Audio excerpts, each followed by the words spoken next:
માંડવી શહેરના રહેણાંક વિસ્તારોમાં જંગલી ભૂંડનો ત્રાસ વધ્યો હોવાની ફરિયાદ ઉઠી। હકીકતમાં જંગલી ભૂંડોને પકડવાની જવાબદારી કોની? માંડવી શહેર ભાજપ મહામંત્રી કમલેશભાઈ ગઢવીની પ્રતિક્રિયા। આજે મિત્રો આપણી સાથે જોડાશે માંડવી શહેર ભાજપ મહામંત્રી કમલેશભાઈ દેવાંગભાઈ ગઢવી, સામાજિક કાર્યકર અને હંમેશા પ્રજાકીય પ્રશ્નોને વાચા આપવામાં અગ્રેસર રહેતા હોય છે। તો આપણે આજે મળશું કમલેશભાઈ ગઢવીને। કમલેશભાઈ, મહાઆશાપુરા ન્યૂઝમાં આપનું હાર્દિક સ્વાગત છે। હું માંડવી શહેરની વાત કરું તો માંડવીમાં રખડતા ભૂંડનો ત્રાસ વધ્યો છે। રહેણાંક વિસ્તારોમાં અને ખાસ કરીને ખેડૂતો પણ આ પ્રશ્નને છે તે ઉઠાવી રહ્યા છે। તો આપ આ વિશે શું કહેશો? મને પણ જાણવા મળ્યું છે કે માંડવીના રહેણાંકીય વિસ્તારમાં અને ખેડૂતોને પણ આ જંગલી ભૂંડોનો ત્રાસ ખૂબ જ પરેશાન કરી રહ્યો છે અને દિન પ્રતિદિન વધતી રહ્યો છે, જે અમને જાણવા મળ્યું છે।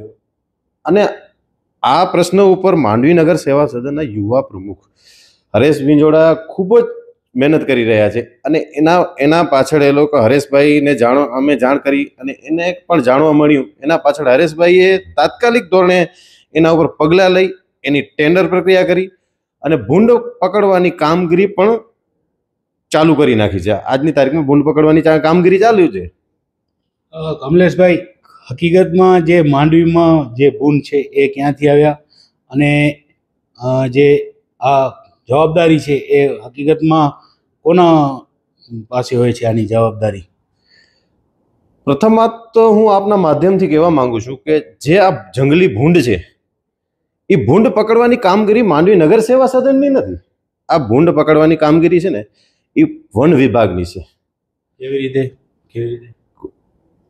વન વિભાગની એ રીતે છે ભાઈ કે 1972 અધિનિયમ જે છે આપણું, અને એનો જે સંશોધન કરવામાં આવ્યું 2003ની અંદર, અધિનિયમ 2003 વન્યજીવન સંરક્ષણ અધિનિયમ 2003 પ્રમાણે કોઈ પણ પાલતુ હોય કે વન્યજીવો હોય જે શહેરી વિસ્તારમાં જો નુકસાન કરી રહ્યો હોય તો એને નિયંત્રણ કરવું એ વન્ય વિભાગનું જ કાર્ય છે। કારણ કે નગરપાલિકાના કર્મચારી કોઈ ભૂંડ પકડવા માટે ટ્રેન નથી, કોઈ વન્યજીવોને પકડવા માટે ટ્રેન નથી હોતા, પરંતુ હું કહેવા માંગુ છું કે આવા પ્રાણીઓને પકડવામાં ટ્રેન વન્ય વિભાગના કર્મચારીઓ હોય છે, નગરપાલિકાના કર્મચારી નથી હોતા। એટલે આ માત્ર ને માત્ર જવાબદારી છે એ વન્ય વિભાગની જ છે। તો હકીકતમાં આની જે ટેન્ડર પ્રક્રિયા હાલમાં કરવામાં આવી છે એ ટેન્ડર પ્રક્રિયા વન વિભાગ પાસે હોય કે નગરપાલિકા પાસે? જો વન વિભાગ શું કરી રહ્યું છે ભાઈ, આ ખાડા કાન કરી રહ્યું છે, એ નિંદ્રાધીન અવસ્થામાં વન વિભાગ સૂતો છે। હવે પ્રજાને પ્રશ્ન છે, આ ભૂંડો જે નુકસાન કરી રહ્યા છે તો કોઈકને તો જાગવું પડશે ને। નગરપાલિકા જાગી છે અને યુવા પ્રમુખે તાત્કાલિક ધોરણે એના પર એક્શન લઈ અને પકડવાની પ્રક્રિયા કરી છે, પણ આ ફોરેસ્ટ ડિપાર્ટમેન્ટ છે એને તાત્કાલિક ધોરણે આ વિષય ઉપર આવવું પડશે અને આના પર યોગ્ય કામગીરી કરવી પડશે। અને જો નહીં કરે તો આવનારા દિવસમાં અમે વન વિભાગ વિરુદ્ધ માનનીય શ્રી ધારાસભ્યશ્રી, સાંસદશ્રી અને વન અને પર્યાવરણ મંત્રી શ્રી સુધી પણ અમે એની રજૂઆત કરવાના છે કે ભાઈ તમે તાત્કાલિક ધોરણે વન વિભાગને જાગૃત કરો અને આવા અસંખ્ય પ્રમાણમાં જે ભૂંડો વધી રહ્યા છે એના ઉપર નિયંત્રણ કરવામાં આવે।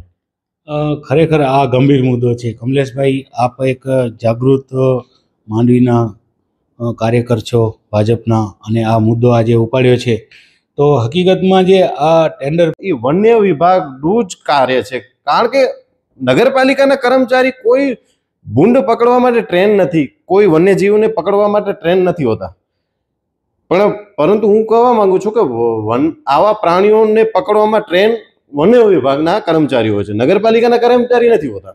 એટલે આ માત્ર ને માત્ર જવાબદારી છે એ વન્ય વિભાગની જ છે। તો હકીકતમાં આની જે ટેન્ડર પ્રક્રિયા હાલમાં કરવામાં આવી છે એ ટેન્ડર પ્રક્રિયા વન વિભાગ પાસે હોય કે નગરપાલિકા પાસે?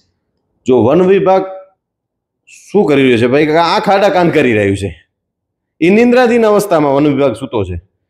હવે પ્રજાને પ્રશ્ન છે, આ ભૂંડો જે નુકસાન કરી રહ્યા છે તો કોઈકને તો જાગવું પડશે ને। નગરપાલિકા જાગી છે અને યુવા પ્રમુખે તાત્કાલિક ધોરણે એના પર એક્શન લઈ અને પકડવાની પ્રક્રિયા કરી છે, પણ આ ફોરેસ્ટ ડિપાર્ટમેન્ટ છે એને તાત્કાલિક ધોરણે આ વિષય ઉપર આવવું પડશે અને આના પર યોગ્ય કામગીરી કરવી પડશે। અને જો નહીં કરે તો આવનારા દિવસમાં અમે વન વિભાગ વિરુદ્ધ માનનીય શ્રી ધારાસભ્યશ્રી, સાંસદશ્રી અને વન અને પર્યાવરણ મંત્રી શ્રી સુધી પણ અમે એની રજૂઆત કરવાના છીએ કે ભાઈ તમે તાત્કાલિક ધોરણે વન વિભાગને જાગૃત કરો અને આવા અસંખ્ય પ્રમાણમાં જે ભૂંડો વધી રહ્યા છે એના ઉપર નિયંત્રણ કરવામાં આવે. ખરેખર આ ગંભીર મુદ્દો છે. કમલેશભાઈ, આપ એક જાગૃત માંડવીના કાર્યકર છો ભાજપના, અને આ મુદ્દો આજે ઉપાડ્યો છે. તો હકીકતમાં જે આ ટેન્ડર પ્રક્રિયા છે એ ટેન્ડર પ્રક્રિયા જેણે લીધી હશે એની પણ જવાબદારી બને છે. અને આ ભૂંડ હકીકતમાં આવ્યા ક્યાંથી? અમને લોકોના માધ્યમથી એવું જાણવા મળ્યું છે કે આ ભૂંડ માલિકી હકના પણ છે અમુક. હા, ભૂંડ કોઈક અહીંયા મૂકી ગયો છે અને એ માલિકીને પણ છે એવું લાગી રહ્યું છે, અને અમુક જંગલી પણ છે. એના વિષય ઉપર આપણે ફોરેસ્ટ ડિપાર્ટમેન્ટને આપણે એને કહીએ છીએ કે ભાઈ તાત્કાલિક ધોરણે એ વિષય ઉપર કોના ભૂંડ છે, કેવી રીતે આવ્યા છે, જંગલી ભૂંડ છે, એ તો એ લોકોના વિષયનો વસ્તુ છે. એટલે એ લોકો એના ઉપર તપાસનો વિષય એ લોકોનો છે, આપણો વિષય નથી. એટલે ફોરેસ્ટ ડિપાર્ટમેન્ટને અમે તાત્કાલિક ધોરણે કહીએ છીએ કે તાત્કાલિક ધોરણે આની તપાસ કરે. તો દર્શક મિત્રો, માંડવી શહેરના જાગૃત નાગરિકો પાસેથી અમને એવું પણ જાણવા મળ્યું છે, કમલેશભાઈ તો નહીં કે, પણ હકીકતમાં જેણે ટેન્ડર ભર્યો છે એની માલિકીના આ ભૂંડ છે, અને એ 5 લાખ રૂપિયાની રકમનો ટેન્ડર ભર્યો છે એવું અમને શહેરમાંથી જાણવા મળ્યું છે. તો હકીકતમાં આના ઉપર કડકમાં કડક કાર્યવાહી થવી જોઈએ. આ જે જંગલી ભૂંડો ઘણીવાર અકસ્માત પણ નોતરી શકે એવી પણ શક્યતા છે. તો એ વિશે શું કહેશો? આવનારા દિવસમાં અકસ્માત નોતરશે તો એની સંપૂર્ણ જવાબદારી વન વિભાગની રહેશે. ભાઈ, આપણે તેમ કહીએ છીએ કે ભૂંડમાં પણ જીવ છે, એનો જીવ પણ ન જવું જોઈએ, અને માનવનો પણ જીવ ન જવો. જેટલી માનવ આ પૃથ્વી ઉપર બધાની સંપૂર્ણ હક છે જીવવાનો, પણ આપણે કહીએ છીએ જેની જે જગ્યા હોય ત્યાં એને રાખવામાં આવે.